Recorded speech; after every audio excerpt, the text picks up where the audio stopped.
Hello everyone, hope you're okay, and I'm hoping you're enjoying the videos. I'll try to make it a bit quicker this time because it's a bit late and I think the Greek one was about 40 minutes, so I'll try to make this quicker. So as we all know, this video will be uploaded by Tuesday morning, so I'll try to speak about Monday the 16th a bit quick. As always, I need to say that this is the video with the Astro and Tarot review of the 16th to the 22nd of November. And I feel that this week is about, how can I say it? Well, let me put it the other way. Last week was about clearing out our inner worlds, our innards, to say the least. It felt to me like the aspect between Pluto and Jupiter that I'm forgetting the words. The conjunction between Pluto and Jupiter, it was about giving every one of us each to their own house that they occupy, depending on your time of birth and what your ascendant is and where your house in how is the sign called? Oh my god, Capricorn is. So depending on which house Capricorn holds, the Pluto-Jupiter conjunction made it very clear that you need to clear out that space and to dump whatever is not serving you, dump whatever is not yours, dump whatever is causing you trouble, and focus on something good, on something new, on bringing in new things that are helping you to become a better person, new things that are helping you grow as a person. So if last week was about clearing out and about the huge surgery of taking out everything from that specific space in your chart and your insides, this week it's about sanitizing that area. It's about making everything dry and ready to be fertilized and ready to put something different in for it to grow. So Monday we're having the beginning, or maybe the exact day, for the Venus and Jupiter square.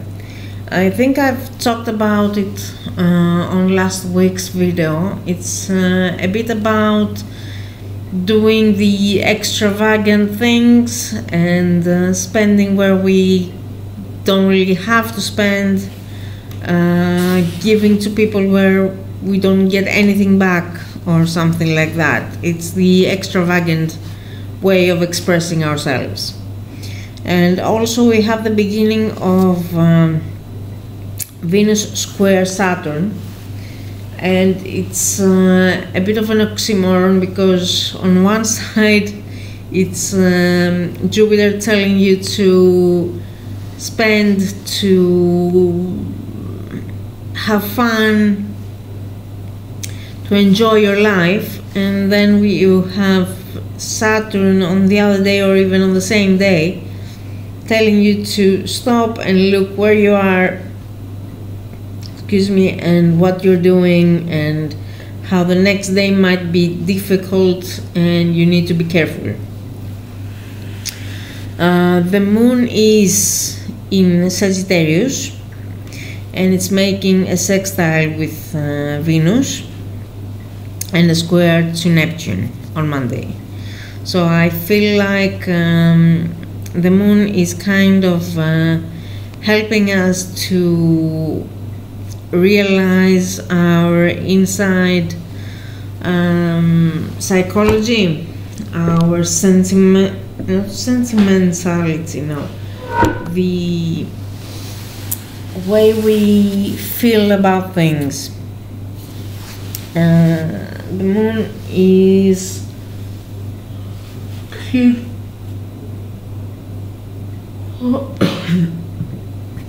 do excuse me. The moon is more about our psyche than anything else. So it's kind of a feeling of putting energy into our psyche, putting energy into our psychology, and also trying to figure out where our illusions live, trying to figure out if what we're seeing and what we're thinking we're seeing is real. We also have the sextile of the Sun and Pluto, Jupiter, Saturn, which I feel it's what I said about sanitizing the insides that were cleared out, that it's kind of burning the earth with warm energy in order to sanitize it and make sure that the new seeds fall on fertilized ground. That's how I can say it. On the 17th, I believe you'll be probably watching this on the 17th, so I'll start with today then. Today on the 17th we have the opposition of Mercury and Uranus. Do apologize. I'll try to make these videos earlier, but I can't really make it sometimes. So on Tuesday, tomorrow or today, depending on what time you're seeing this, we have Mercury opposing retrograding Uranus, and it kind of feels to me that there will be ideas that come in and are half thought. There will be a way of not really explaining what we're talking about and expecting people to understand us, and a miscommunication is in order, I believe, for tomorrow, for today. Tomorrow on Wednesday, excuse me, we have the moon in Capricorn, and it's going to be in conjunction with Saturn, Pluto, and Jupiter. And also we have a sextile between the Sun and Saturn. So it's kind of giving you the opportunity to clear out everything you can on your sentiments department, on your feelings department, on your psychological department, and then sanitizing it and putting structure to it. That's how I feel it. On the 19th we have the peak of the square between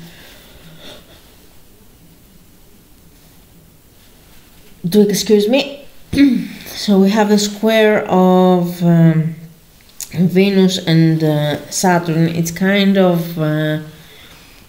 Saturn telling you to take care and not spend much, not give too much, and hold on for a rainy day. While Venus in her house in Libra is probably telling you to have fun and meet new people, possibly meet your soulmate as well. but Saturn is telling you to hold on and look around and make sure you see everything before deciding on what you want to do and how you want to do it. On the 20th of November, we have the moon in Aquarius and making a square to Uranus retrograding. So it's kind of anything unexpected will come in on that day. And I've made a note here of Mercury getting out of his shadow from the retrograde. So I believe that from Friday onwards, and maybe even from a bit earlier, we're going to have anything that was hidden, anything that happened that was kept a secret during the retrograding phase will come up and will be revealed. On the 21st, on Saturday, we have the moon in Aquarius, of course. But we also,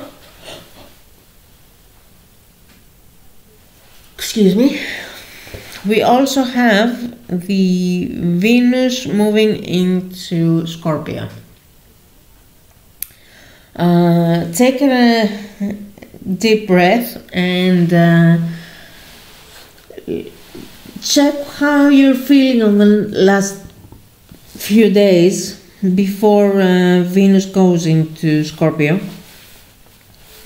I'm talking from personal experience because at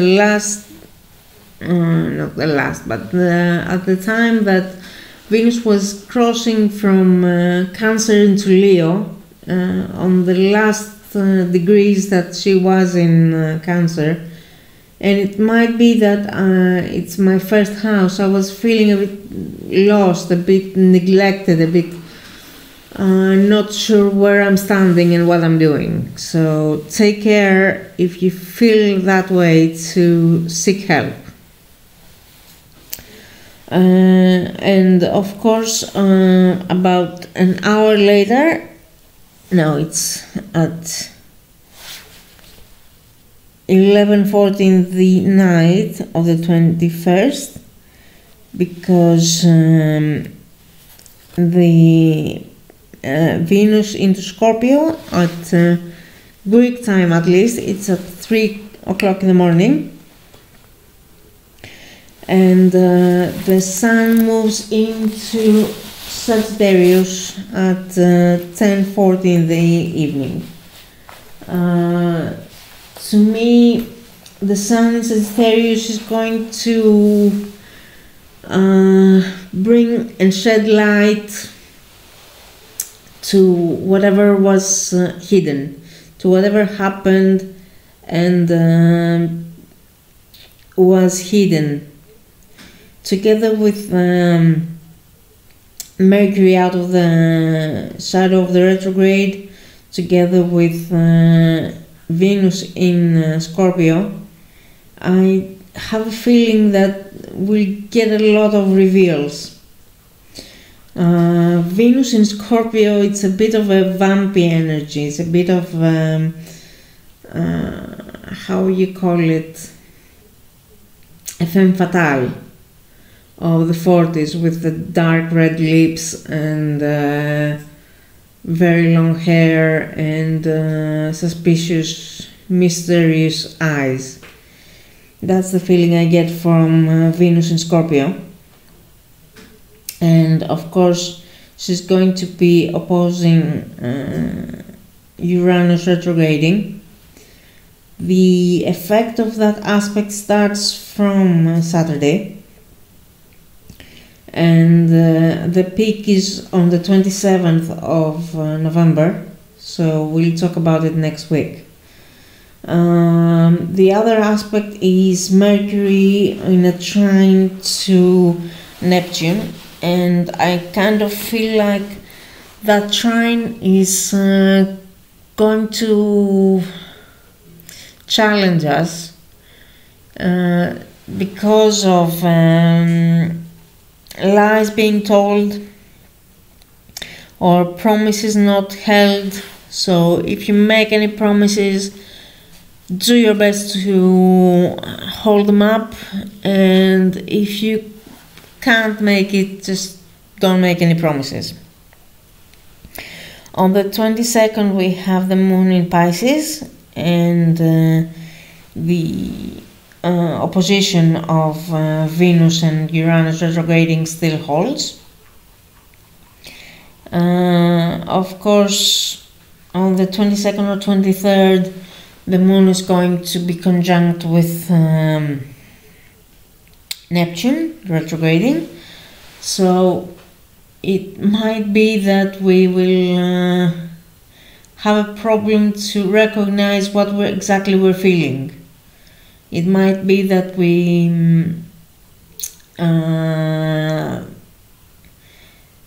think that we feel a lot more than we actually do. So just be careful with that. And to move on a bit faster to the tarot, I know I'm just rushing a bit, but I'm thinking that I'm just holding you and you're not really enjoying it. So plus I'm a bit tired, and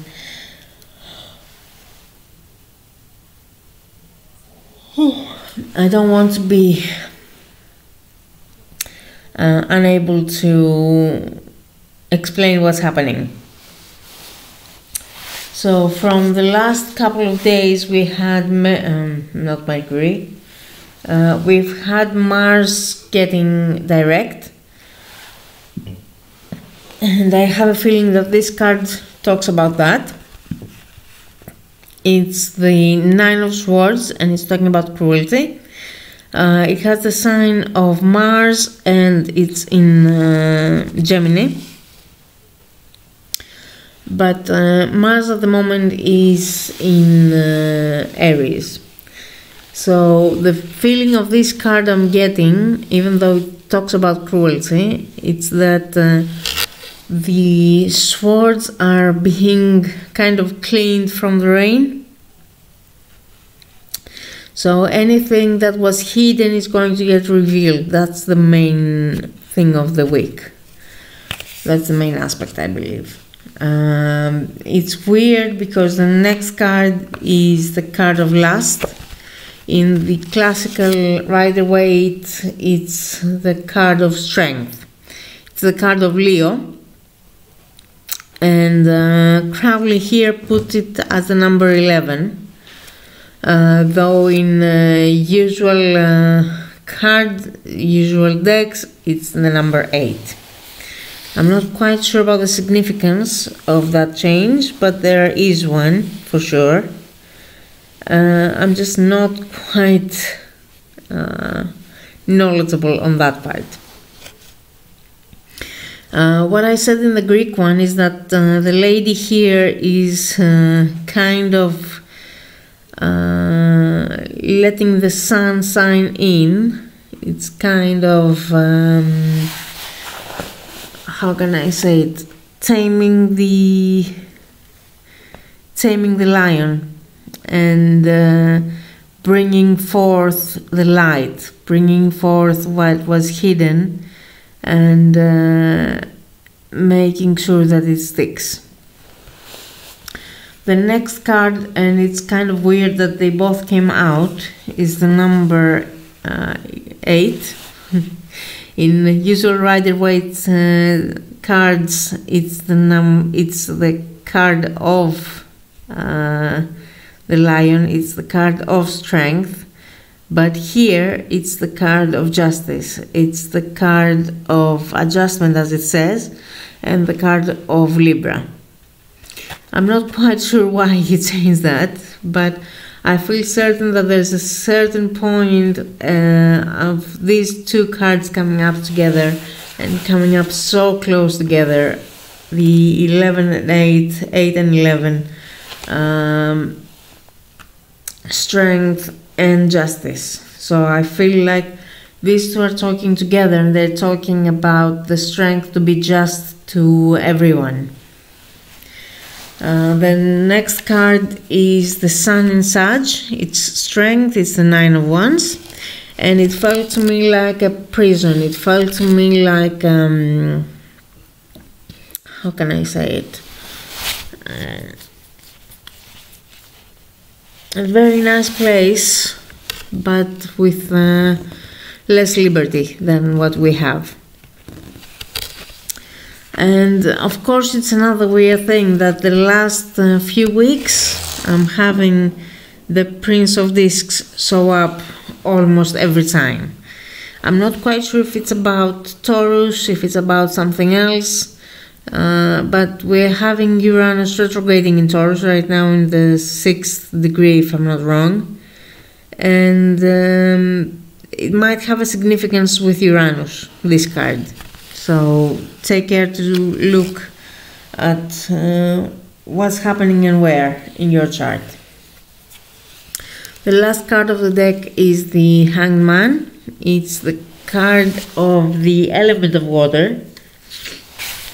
And it's a mixture of Christian, mixture of the northern parts, and a mixture of Egyptian lore and everything else. So I feel that at the end of the week, or at the end of the deck, however you want to call it, we're going to be called to understanding things. I feel like things up to now have led us to make sure we not behave, but we know how to survive on this planet.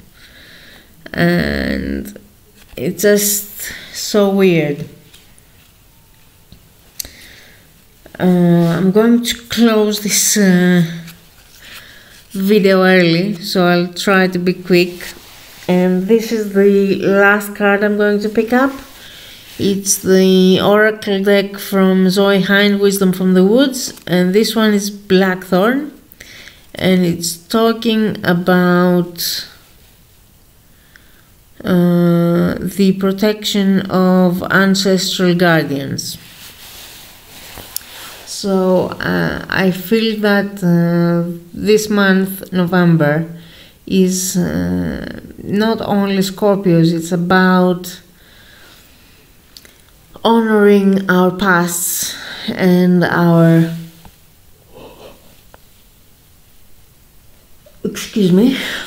honoring our past and honoring our ancestors. I like this spread very much, and it's kind of weird because I'm losing my words. I'm guessing I'm a bit too tired to continue. So I'll wrap this up and say that it's a very interesting week, and I'm hoping you have a good time. Please let me know how you think about the videos. Please let me know if you'd like to have a pick a card and what question you're having. I will do my best to do it. And also, not to forget, a very happy birthday to the Sagittarius people of the first week, and also the Scorpio people of the last week of your sign. Don't forget that Sagittarius is about holding the flame and holding the fire alive during the cold winter months. From me, that's it. Have a good day, and hopefully we'll talk again soon. Let me know how you think it went. Press the subscribe button, press the like button, and if you'd like to leave a comment. Thank you guys, and have a good day.